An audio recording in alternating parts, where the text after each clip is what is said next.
Fala aí, família, tranquilinho? Como é que vocês estão? Beleza? Bem, pessoal, nós estamos aí agora na nossa primeira aula, né?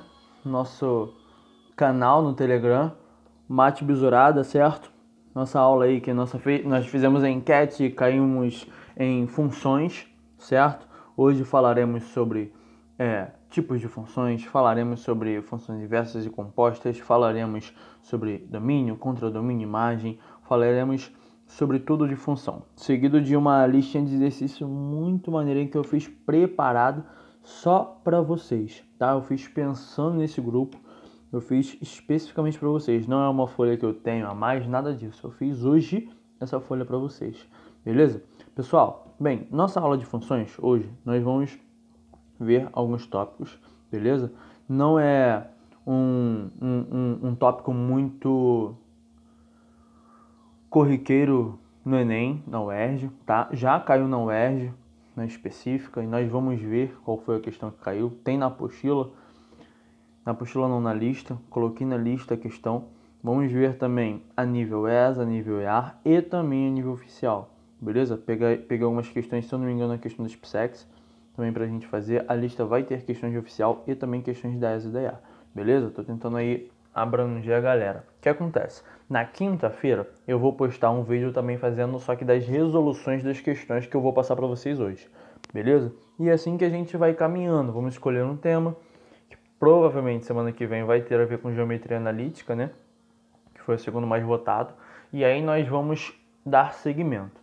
Beleza, pessoal? Eu espero de coração, rapaziada, eu espero de coração que esse meu projeto dentro do Telegram ajude bastante vocês.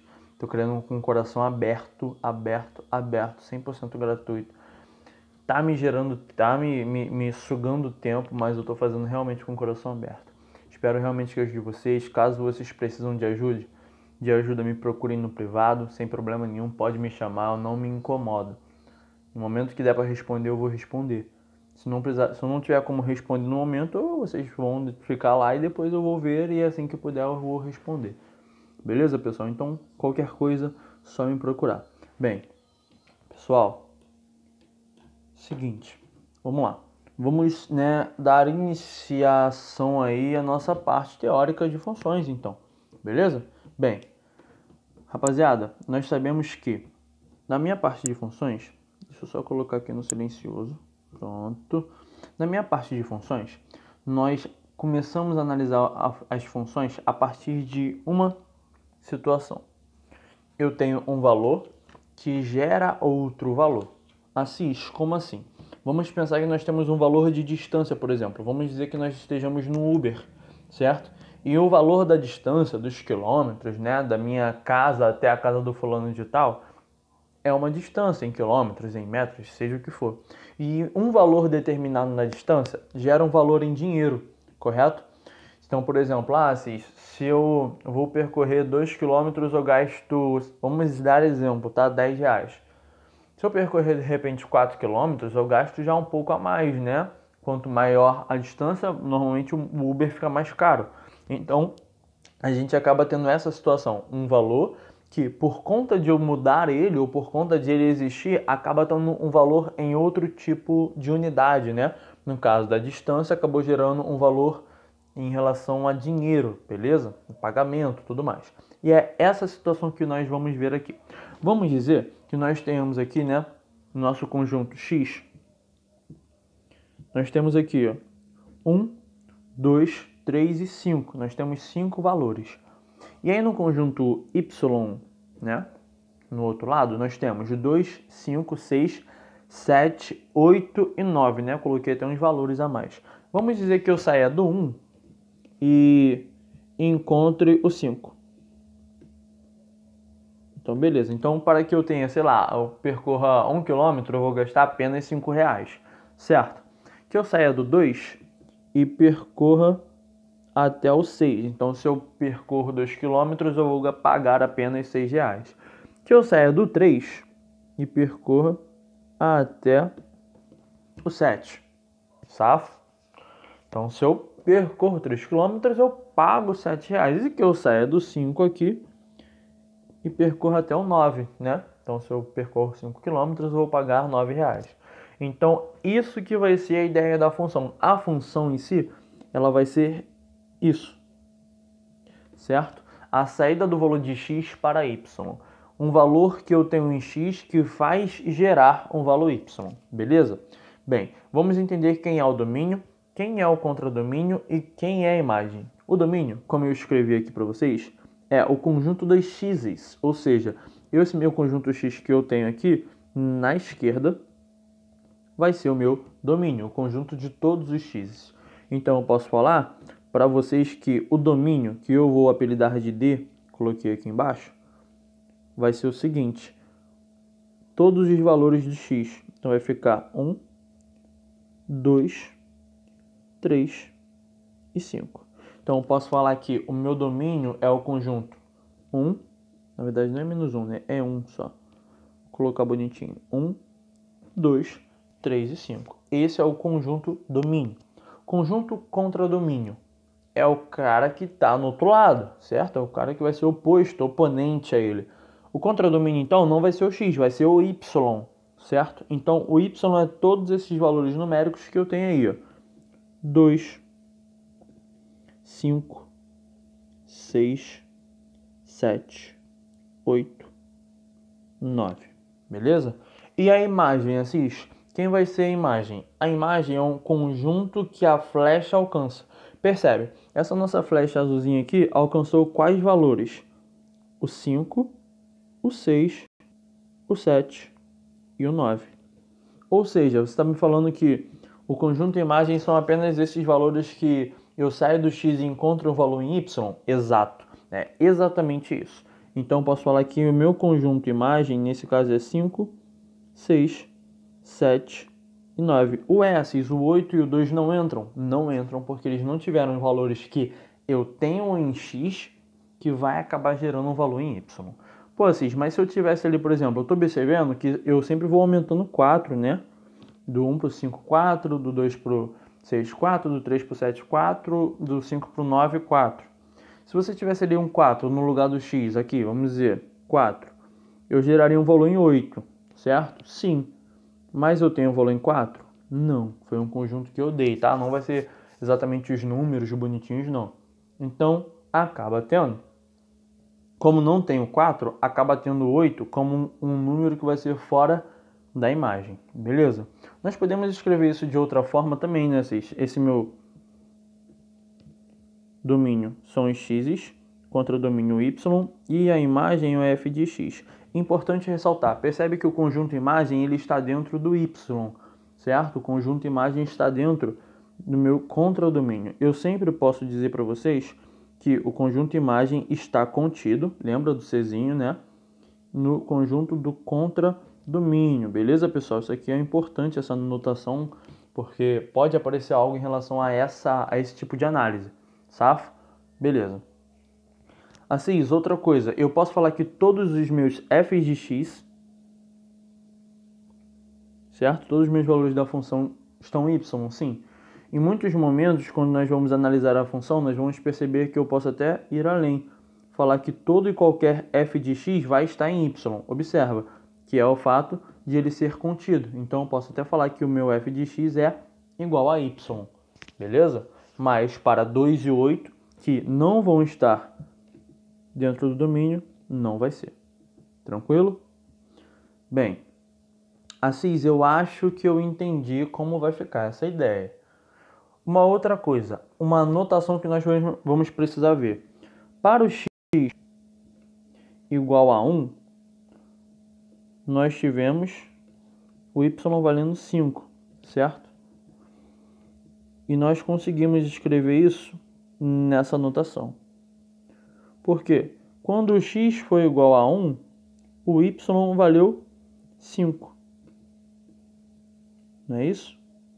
Então aqui, ó, nós vamos poder substituir. O f de x agora vai ser o f de 1, quando x foi igual a 1. E isso vai ter que dar 5, que é o meu y, certo? Pô, Cis, então deixa eu ver se eu entendi. Esse f de x representa a função. Né? Isso aí, é f de função. E quando eu tenho um parênteses dentro desse x, é o valor que eu substituo no domínio, que acaba gerando um valor dentro do contradomínio. Dentro do contradomínio. a imagem está dentro do contradomínio. Então, eu acabo gerando o valor dentro da imagem. Acabei aqui gerando 5, como está lá na minha flecha. Se eu pego um outro valor, vamos dizer aí, Assis, então que eu peguei o valor 3. Tem aqui o valor 3 e esse valor 3 acabou gerando 7, não foi isso? Então, para o x igual a 3, eu tenho o y igual a 7. Como eu posso conseguir então escrever isso? F de x para o x igual a 3, eu tenho y igual a 7. Pronto. Beleza? Tranquilo? Poderia também analisar os outros, tá? Sem problema nenhum. Vamos continuando.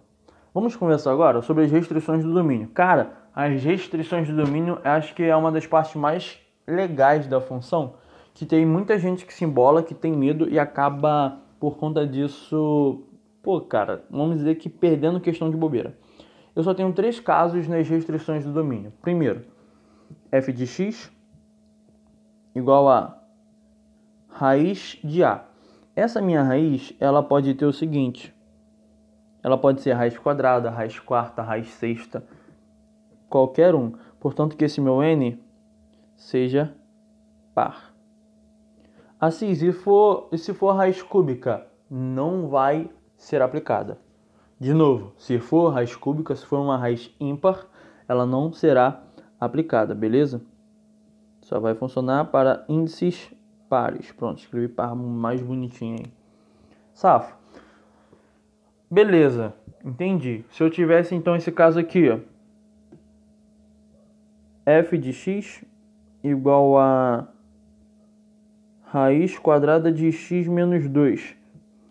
O que vai acontecer? Eu estou nesse modelo? Sim, observa que eu não tenho fração e tenho uma raiz quadrada.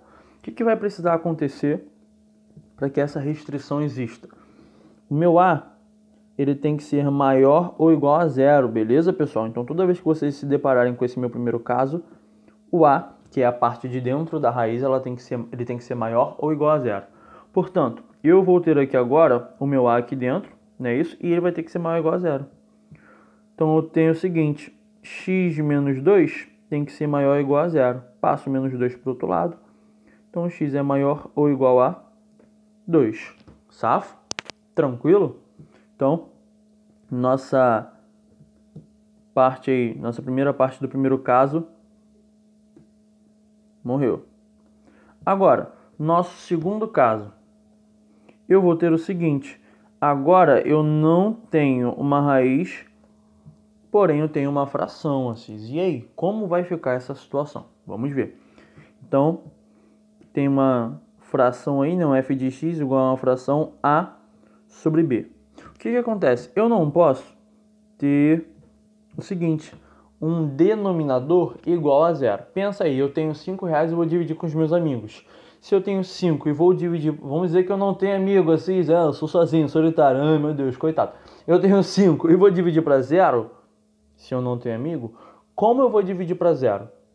Se eu tenho 5 reais e vou dividir para zero, eu não vou dividir, não tem como existir, não há possibilidade de existir, de eu dividir. Então, esse meu b, que é o meu denominador, que é a parte de baixo da fração, não pode ser zero. Com isso, a restrição que eu vou encontrar aqui é o b tem que ser diferente de zero, monstrinho. Na moral?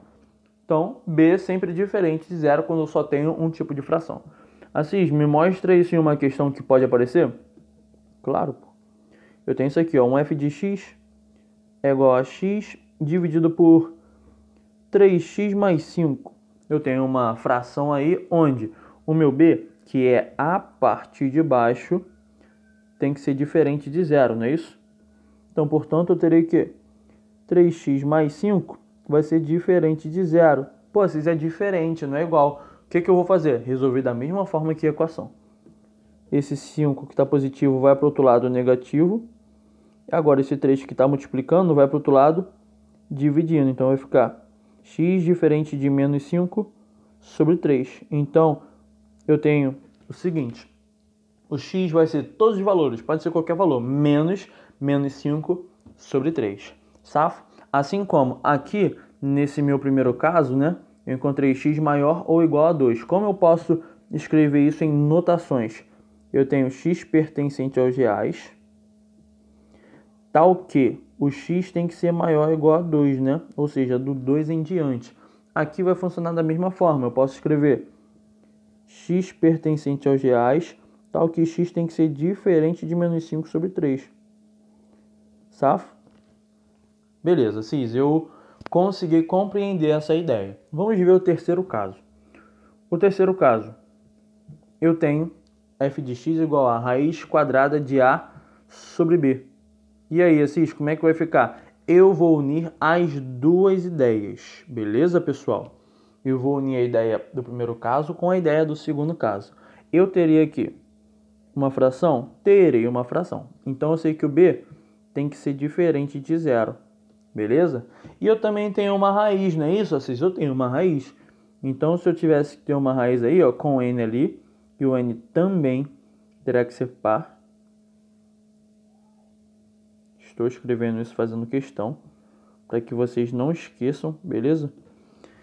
E aí o que acontece? Então eu terei que ter b diferente de zero e b maior ou igual a zero. Se eu sei que o b tem que ser diferente de zero, eu não posso ter maior ou igual. Então tirei. Eu só poderei ter, ao invés de eu ter maior ou igual, eu só poderei ter maior. Porque tem que ser diferente de zero. Beleza? Então agora eu já não preciso mais analisar esses dois. Eu tiro diferente de zero e eu vou falar por quê. Por quê, Assis? Porque quando eu analiso maior que zero, eu já estou falando para vocês que o b é diferente de zero. Tranquilo? Assis, de novo. Preciso ver um exemplo. Me mostra isso aí no exemplo. Ó, f de x é igual a 3x mais 1 dividido por raiz quadrada de x menos 1. Eu tenho uma raiz quadrada embaixo? Tenho uma raiz quadrada embaixo de x menos 1.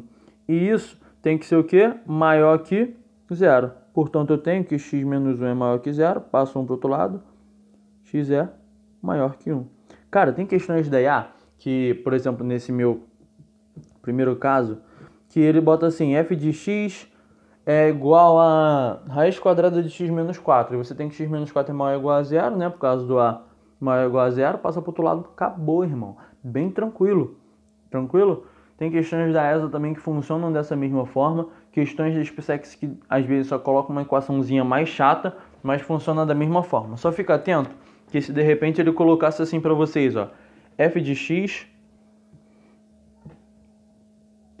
é igual a raiz quadrada de x mais 1 mais 5x diferente de 2x menos 4. E aí? O que eu vou fazer? Pô, vocês, parece que ela está separada em duas partes. Parece, mas vai ser isso? Vai ser exatamente isso. Eu vou precisar analisar os dois casos, safo? O meu primeiro caso, o que eu tenho? Eu tenho literalmente o primeiro caso, né? Onde eu tenho raiz quadrada de A. Se eu tenho raiz quadrada de A, eu sei que o A ele tem que ser maior ou igual a zero, não é isso? Então aqui eu já consigo matar a questão. Eu tenho, matar a questão não, perdão, matar esse meu primeiro pedaço. Tenho x mais 1 maior ou igual a zero, passo mais 1 para o outro lado, então x é maior ou igual a menos 1. Agora, minha segunda parte, o que eu tenho? Eu tenho um f de x que é igual a dividido por b. Como eu sei que é a dividido por b? Porque eu não tenho raiz quadrada. Assim, como eu posso então aplicar essa minha restrição? Tenho que o b tem que ser diferente de zero. Com isso, então, o meu b, que está lá em cima, 2x menos 4, será diferente de zero. Então, diferente de zero. Safo? Agora, então, eu terei menos 4, vai passar para o outro lado, positivo 4. Então, meu x é diferente de 4 sobre 2. Então, o x é diferente de 2. Cara, se você não entender, de repente, como, né, eu tô tentando ser só um pouquinho rápido, o que você faz? Dá uma pausa no vídeo, volta o vídeo sem problema nenhum, tenta entender até conseguir. Caso você não consiga, fala, pô, mestre, aquela partezinha lá que você falou sobre restrições e tudo mais, me manda o print no privado ou no grupo mesmo, que aí eu tiro a dúvida de vocês sem problema. Beleza, pessoal? Vamos aí para uma questão que eu separei, uma questão da IAR, certo? Vamos ler a questão. Seja a função real f de x igual a x mais 5 dividido por x raiz quadrada de x menos 1. Então, eu tenho uma raiz embaixo. X quadrado, raiz quadrada de x menos 1. Pronto. A sentença aqui completa corretamente a expressão do conjunto domínio D é igual a x pertence aos reais, tal que, essa barrinha representa tal que. Aí ele colocou sublinhar, um underline, né? E aí ele que vai ficar aí dentro, né? Dessa função nós vamos estar em qual dos casos? Nós temos fração e temos uma raiz embaixo. Nós vamos estar no terceiro caso, certo? No nosso terceiro caso, nós temos que o b tem que ser maior que zero. Pronto aí. Matou a questão, beleza? Quem é o b? O b está aqui embaixo, né? Dentro da minha raiz. Então, eu tenho que esse cara tem que ser maior que zero. Com isso, eu tenho que x menos 1 é maior que zero. Então, agora eu tenho que x é maior que 1. Safo? Então, tá aí. X maior que 1. Nosso gabarito, letra alfa. Aí eu te pergunto, difícil? Difícil, monstro? Nem um pouco. Vamos seguir. Próxima questão que eu separei e que eu conversei com vocês sobre isso. Em caso, de repente, que ele pode colocar dois caras dentro de uma mesma função. Eu tenho aí, ó, se f de x, outra questão da EA, tá? A EA gosta muito disso. Muito mesmo. Eu tenho, então, igual a x menos 1, dividido por x mais 1, mais 3x, dividido por raiz quadrada de x mais 4. Tá aí. É isso que eu tenho. Então, olha só. Eu vou separar, então, e resolver pelos dois casos. Primeira fração, segunda fração. Assim, se na segunda parte eu não tivesse fração, teria problema? Não. Você ia observar se tivesse restrição e ia analisar. Aqui, na minha primeira, eu não tenho raiz. A única restrição que não tem raiz é na primeira, né? Primeiro caso, onde eu tenho... Perdão, no primeiro não, no segundo caso. Onde tem um A sobre B.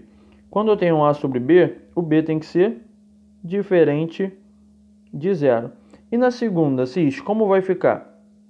Na segunda, eu estou no primeiro, no segundo ou no terceiro. Eu sei que eu não estou no primeiro porque eu tenho uma fração. Certo? Eu sei que eu não estou no segundo porque eu tenho uma raiz também. Então, eu tenho A dividido por raiz de B. Ou seja, eu estou no terceiro caso. O meu terceiro caso diz para mim que o A tem que ser... Nossa, pronto. O A tem que ser maior que zero. O A não, o B tem que ser maior que zero. Então, vamos agora para a análise. Eu tenho o meu B, no meu primeiro caso, que está aqui embaixo. E o meu B, no segundo caso, que também vai estar aqui embaixo, só que dentro da raiz. Então, nós temos que x mais 1 é diferente de zero e x mais 4 tem que ser maior que zero. Esse 1 está positivo e vai para o outro lado negativo. Então, x é diferente de menos 1. Só que eu já consigo, né, tirar algumas coisas, né, tirar a letra A e a letra B. E agora eu tenho que x mais 4 é maior que zero, passa para o outro lado, vai ficar x maior que menos 4. Portanto, eu posso falar que o nosso gabarito é a letra delta. Tranquilão, pessoal? Letra D, nosso gabarito. X maior que menos 4 e x diferente de menos 1.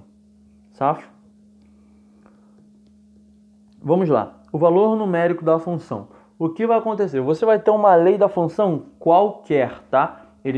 Você não vai ter uma fórmula fixa. Ah, se não é função do primeiro grau, função do segundo grau. Não, nada disso. Você não vai se importar em analisar gráfico, ou se é do primeiro ou se é do segundo nesse momento.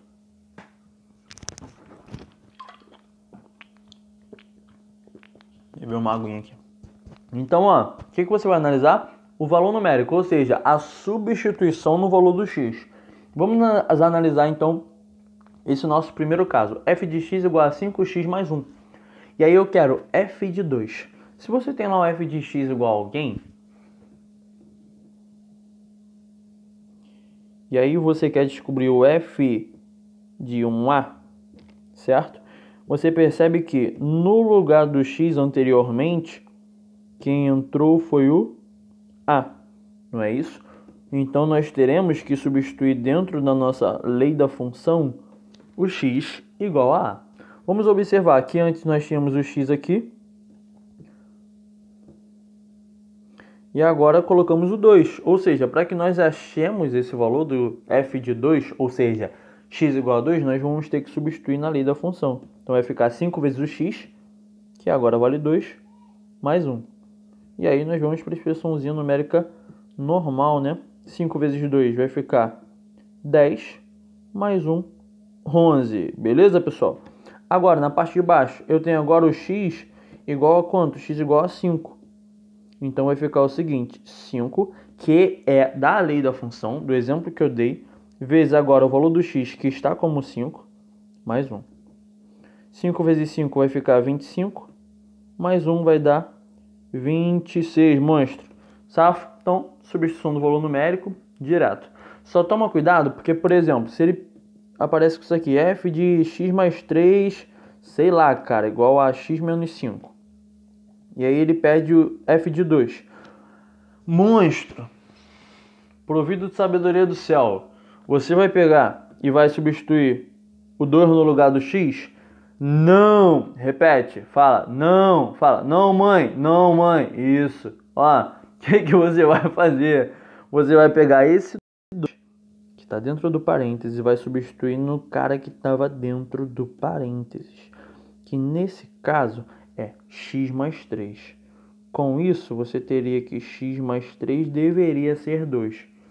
Para você saber quem vai substituir no lugar do x, você acaba tendo que montar essa equaçãozinha aqui. Resolvendo essa equação, você tem x mais 3 igual a 2, passo 3 para o outro lado, então x é igual a 2 menos 3, portanto o x é igual a menos 1. Percebe que para aqui dentro dar 2, o x deveria ser menos 1 realmente, né? Menos 1 mais 3 deu 2. Então agora você pode substituir no lugar do x, não o 2, mas o 3 que você acabou, o 3 não, perdão, o menos 1 que você acabou de encontrar. Então vai ficar menos 1, menos 5, menos 1, menos 5, menos 6. Aí você pensa, pô, Cis, mas eu raciocinei aqui rápido e eu vi que com 3 para dar 2 era só subtrair 1. Beleza, não tem problema. O problema é que de repente se aparecesse um monstrinho um pouco maior, tu ia dar uma tremida e aí ia ser mais difícil do que você conseguir pensar nesse raciocínio aqui de pegar e substituir, montar uma equaçãozinha e achar o x. Safo? Olha aí.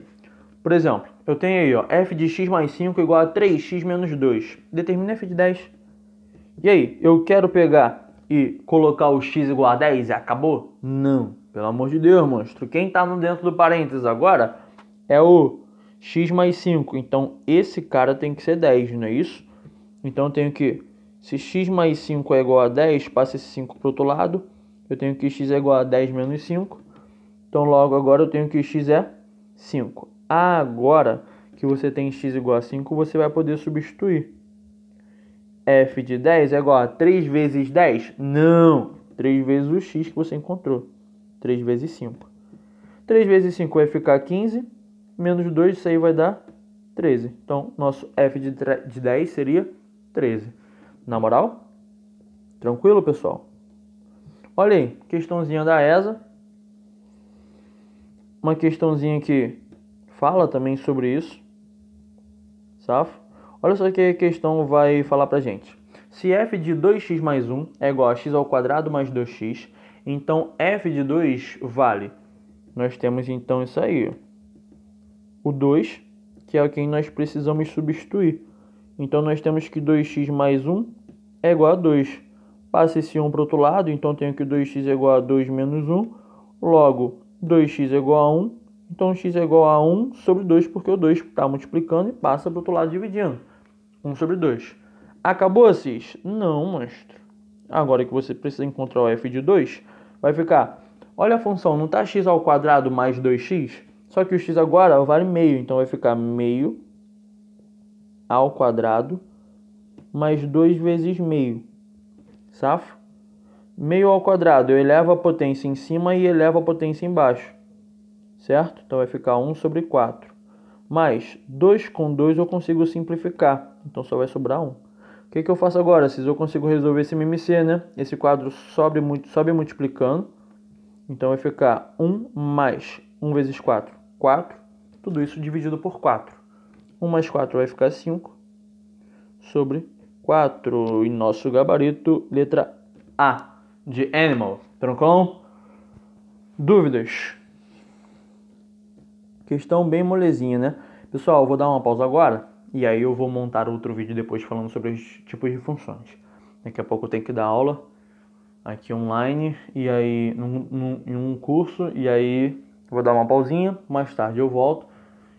Com certeza o vídeo vai todo junto para vocês. Pessoal, tirando aí, agradeço muito, tá, por vocês estarem participando e torno a dizer, a minha expectativa é que ajude bastante vocês. Caso queiram alguma coisa, me procurem no privado e até o próximo vídeo. Até daqui a pouco.